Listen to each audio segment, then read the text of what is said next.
With more than half of the adult population in the United States having received at least one dose of the vaccine, the government is loosening some restrictions, allowing fully vaccinated people to go without masks outdoors and in restaurants or small gatherings. The average number of new daily cases in the U.S. dropped to under 50,000, but in other parts of the world we have a completely different picture. More cases of COVID-19 have been reported globally in the past 2 weeks than during the first 6 months of the pandemic. India and Brazil account for more than half of last week's cases. Brazil reported more than 407,000 deaths since the beginning of the pandemic. It's the country with most deaths after the United States. We will talk about Brazil later, but first, India. The health system in that country is overwhelmed as the country registers close to 20 million cases. And there are fears that the official figure is severely underreported. Earlier, I spoke with journalist Asad Ashraf, who just lost his father to COVID. His mother is also being treated for it. I started by asking him about the situation there. So, yeah, this has been a very difficult time for us here in India, and personally for me, I have been engaged with my family for the past 10 days dealing with their health crisis, and unfortunately 2 days ago I lost my father in this battle against COVID. And this was more than the virus. This was the system and the misgovernance which is there in the country right now. I would hold that responsible for this death of my father.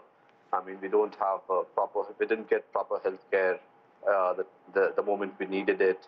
We didn't get adequate medical facilities the moment we needed it.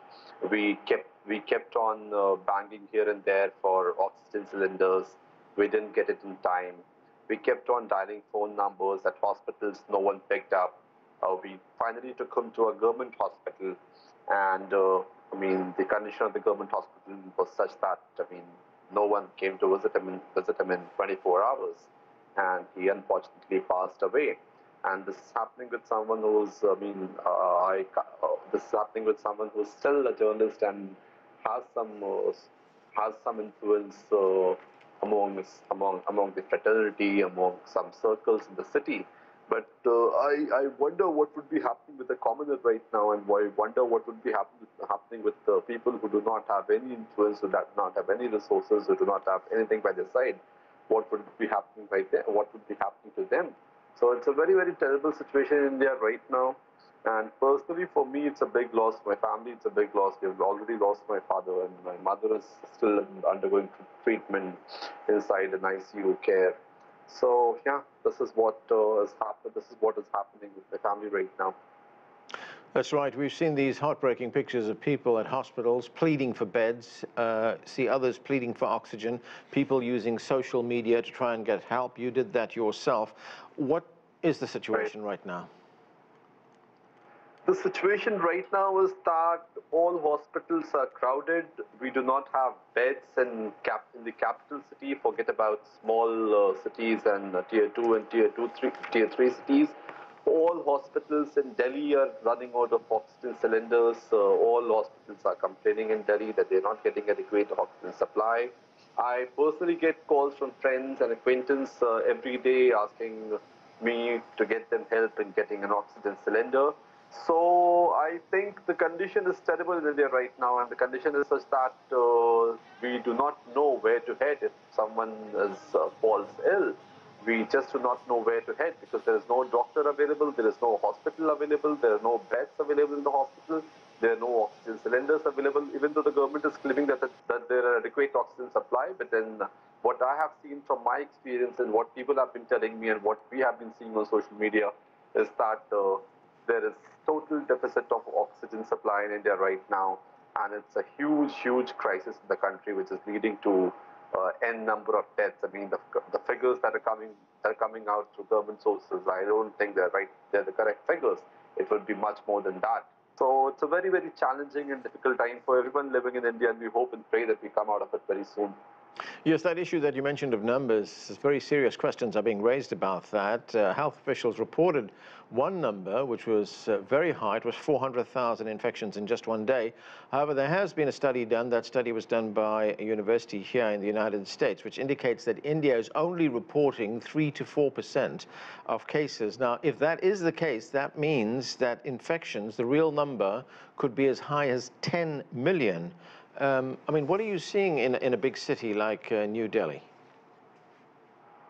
So when you say that infection is going to be as high as 10 million, it's almost the entire population of the country, little less than that.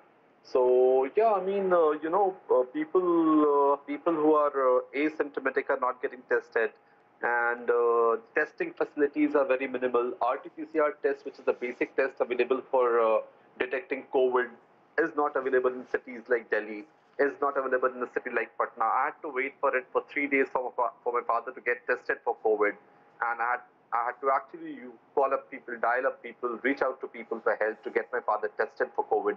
So you can understand the situation and the numbers that the numbers that would be the real numbers of people who are COVID positive right now, because getting tested is a challenge. And you know, when you go to rural India, I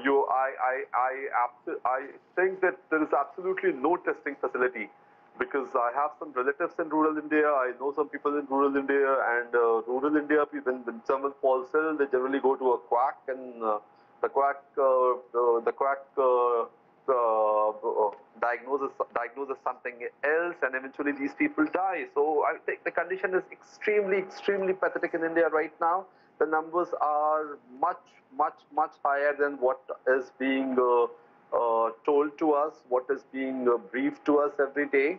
So as you said that, you know, it's 10 times, it would be 10 times higher than what is being projected. I do not have doubts in that, and I think that it would be somewhere close to that. Now, what kind of mitigation measures are being implemented? I mean, if you take someone like yourself, what kind of precautions can you take? What about the availability of things like masks? Are people complying with social distancing restrictions, for instance? People have been last year when the pandemic broke out, and when the government was very vigilant, and when the government gave out instructions of following social distancing norms, of wearing a mask. Of course, people did do that. People complied to whatever the government whatever the government advised. But then, unfortunately, in the middle of all this, this government which we have in India right now, under the leadership of Prime Minister Narendra Modi, declared a premature victory over COVID. And with that declaration of premature victory over COVID, the common people thought the COVID is gone and there is no threat of COVID in this country anymore. And then we had elections in different states, where huge numbers of people gathered at one place and rallies were being addressed. Common people saw all these images on television sets. Some of them went to rallies, and they thought that everything is fine around them, which in turn led to this crisis where we are right now.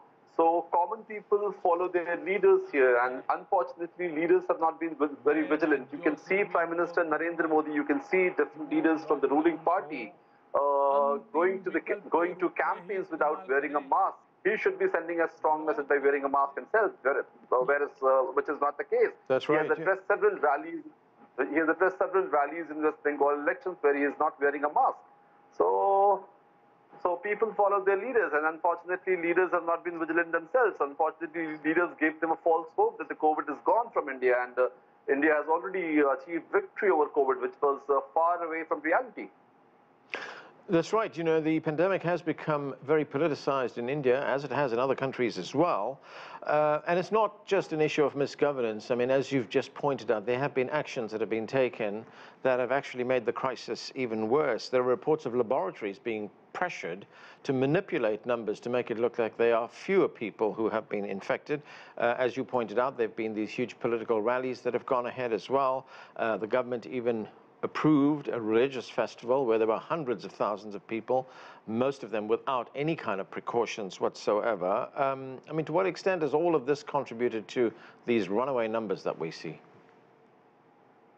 Absolutely. I mean, this festival going on right now at Kumbh is a major worry for everyone who is concerned about this virus in India.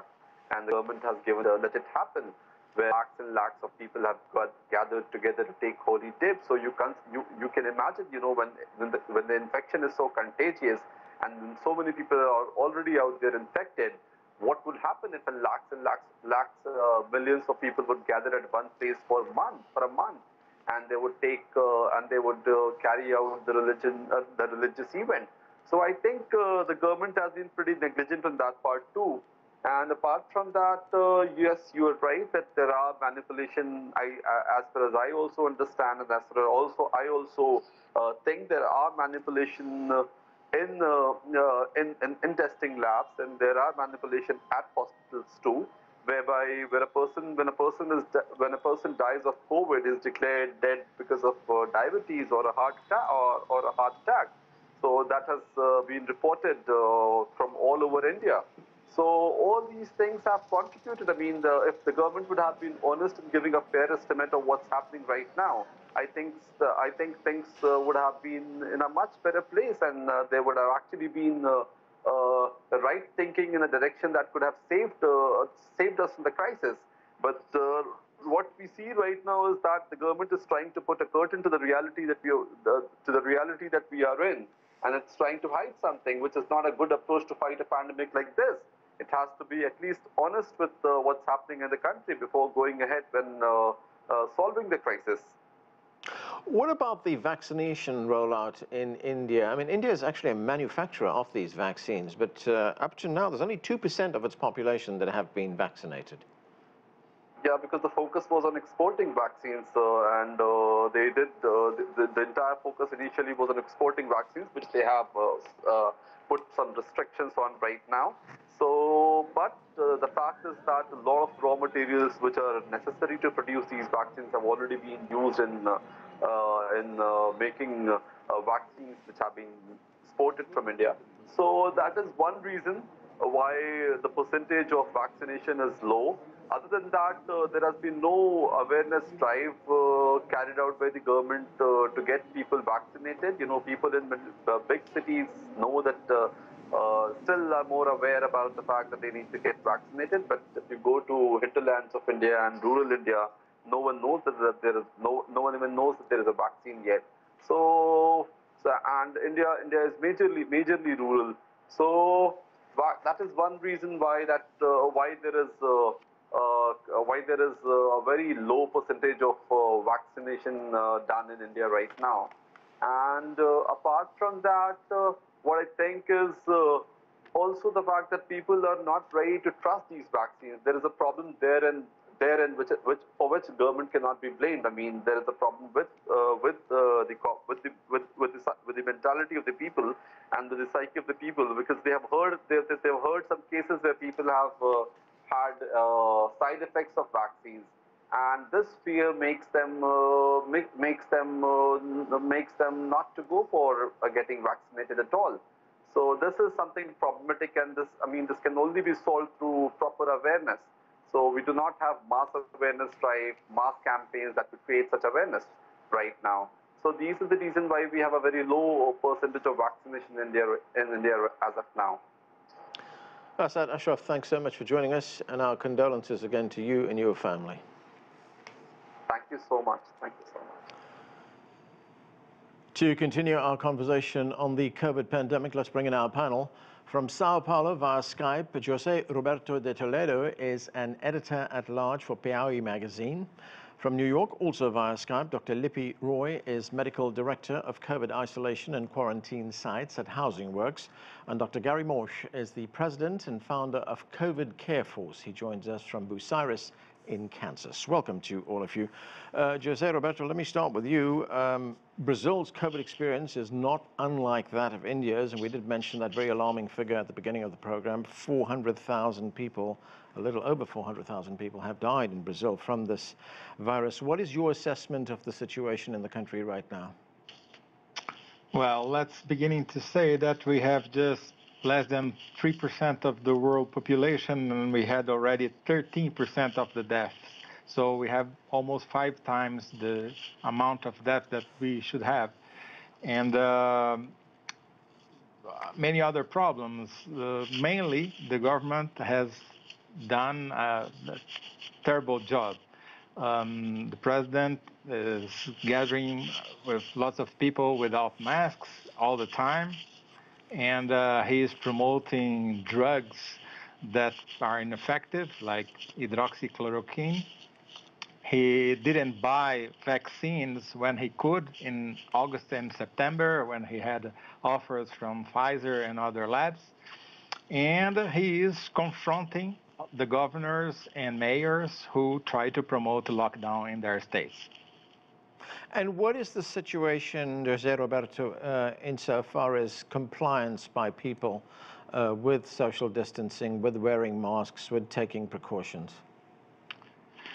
Most people do it, but most people can't stay at home. They have to get out to work, and public transportation is full of people. Even if you wear masks, it doesn't do a great job preventing the virus to expand and to get to other people. And I think that we didn't have an effective lockdown at any time.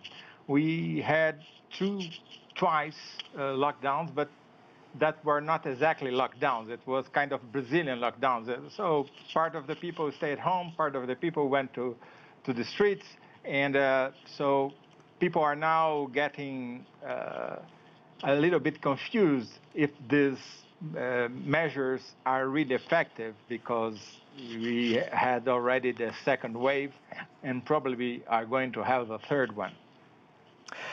Gary Morsch, looking at the global picture here, despite the improved situation in the United States and in other parts of the world, I mean, what we heard a moment ago from the head of the WHO, the World Health Organization, must be of deep concern. And just to recap what Dr. Tedros Ghebreyesus had to say, he said that in the past 2 weeks, there have been more COVID cases than in the first 6 months of the pandemic.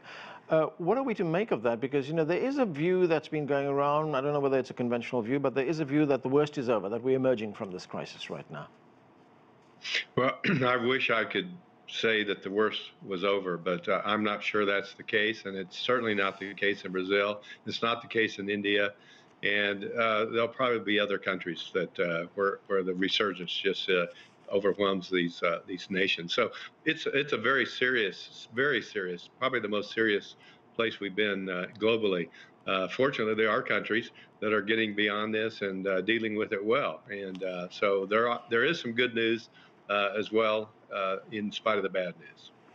And what do you make so far of the vaccine rollout? We've seen a pretty successful vaccine rollout in the last few months in the United States, similarly in some other countries of Europe. But what about the rest of the world?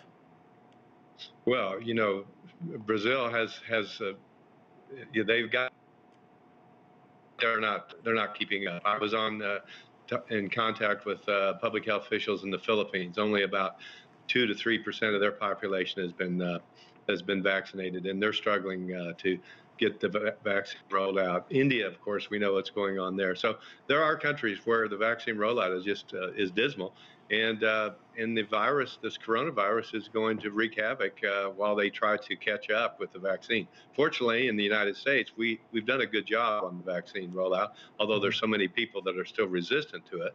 But we have done a good job, I believe. Lepi Roy, great to have you with us on the show. You are in New York City, and at one time, New York was, of course, the epicenter of this pandemic, if you remember those first few months when the pandemic swept the world. But now there are plans to reopen not just New York City, but, we heard of plans on Monday afternoon from 3 states, the so-called tri-state areas, Connecticut, New Jersey, and New York, to open most businesses by the middle of May. That's only next week. And the New York mayor, in fact, has been talking about opening businesses, theaters, offices, open at full strength. Is that a good idea, do you think? Well, yeah, first of all, it's so great to be here with you. Thank you so much. And yeah, you're absolutely right. Exactly 1 year and 1 month ago, New York was the epicenter of this global infectious disease outbreak. New York had the most cases, hospitalizations, and deaths from coronavirus or COVID-19.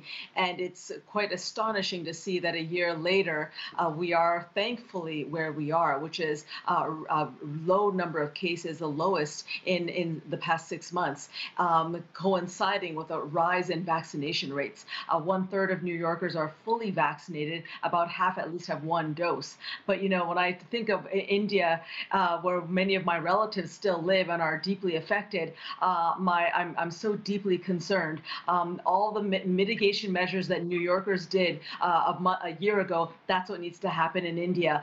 Universal masking, stay-at-home orders. Prime Minister Modi and his government really needs to implement these tried and true, evidence-based, effective public health measures and get the vaccine out, as well as medications and supplies and oxygen. It's the only way to reduce and relieve the burden on the healthcare workers, the frontline doctors and nurses, because they're going to be facing a tremendous toll psychologically and mentally, just like our doctors and nurses and other frontline healthcare workers did here, not only in New York, but the rest of the country. All right, and Lippy, looking at the situation in a place like New York, I mean, was there some kind of threshold or benchmark that the city or the state looked at when they made this decision to reopen? And what is that? What kind of percentage are you looking at of people being vaccinated or rates of infection going down? What is that point when you can make that decision?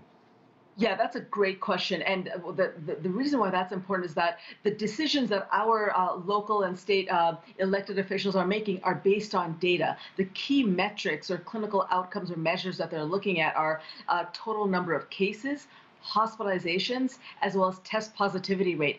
The latter two numbers have been going down really nicely. I mean, we still are averaging about 2,000 to 3,000 new infections a day, but compared to a year ago or last April 2020, we had about 12,000 cases and about 1,000 deaths. Whereas now I think about 30, 40, 50 deaths per day. But the test positivity rate is at about 1.49%. Again, that's the number you want, less than 3%. And again, that's at 1.49, that's the lowest we've seen in the last 6 months. Jose Roberto, what is the vaccination situation in Brazil? We heard again today on Monday that the government had put in an order for 100 million doses of the vaccine. We don't know when that's going to be delivered, but I mean, how would that help? What is the rollout like, and is it effective? No.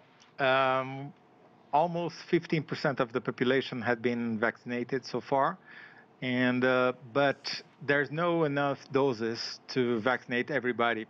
Brazil has a track record of vaccinating lots of people for flu, for instance, to 2 million people a day. But we could do that again against coronavirus, but we don't have enough doses. So the daily average is below 1 million, and for 200,000, 12 million people, it will get 300 days to get all the population above 18 years old to get vaccinated. So unfortunately, the prognosis is that we are going to be suffering from this for at least 6 to 8 months until all the people who must be vaccinated get their doses. Gary, there was a report on the front page of the New York Times on Monday morning, which had a lot of people talking, and that report basically said, quoting experts in the United States, saying that the country will not be able to reach herd immunity because of that very high number of people who say that they will not be taking the vaccine.